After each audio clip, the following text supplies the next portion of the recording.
Is she inclined to go, if you didn't really tell her, do you think she'd try to go bigger, or when you go on the circle, do you think she'll try to make it smaller and cut in? I think she'll try to make it bigger. Okay. What do you think? I think she'd kind of cut in, because when you give it a long range, she cut in. Okay. You give her no direction, she doesn't like, oh, I'm going to walk over there. Okay. She like goes into the middle, but I could be wrong. Okay.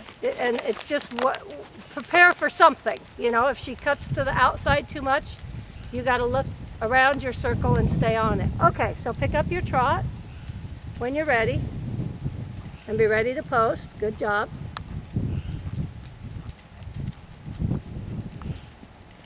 Okay, now just get half that speed.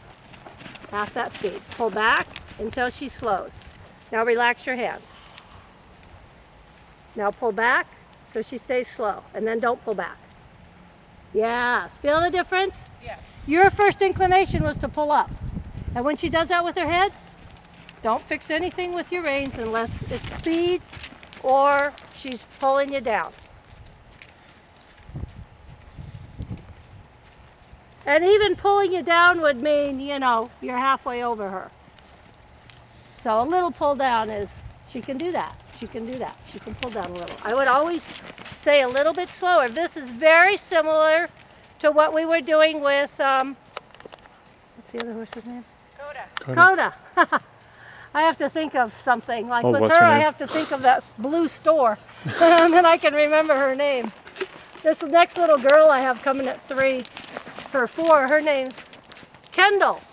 And I've only taught her a couple lessons, but I used to teach a girl named Kendallin. So every time I see Kendall, I have to think of Kendallin and then cut her name in half. It's just horrible. There you go. Now I want you to watch. Okay, there she gets corrected with your leg, your rein. Good. Now right back to trot. Good. Now do another couple good circles. Again, still slow.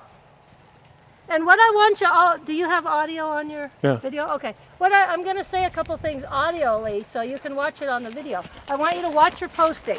How you're doing that up and then down a little bit. Okay. You're going to have to watch it before this point because now that I said it, you're a little bit more true or trot.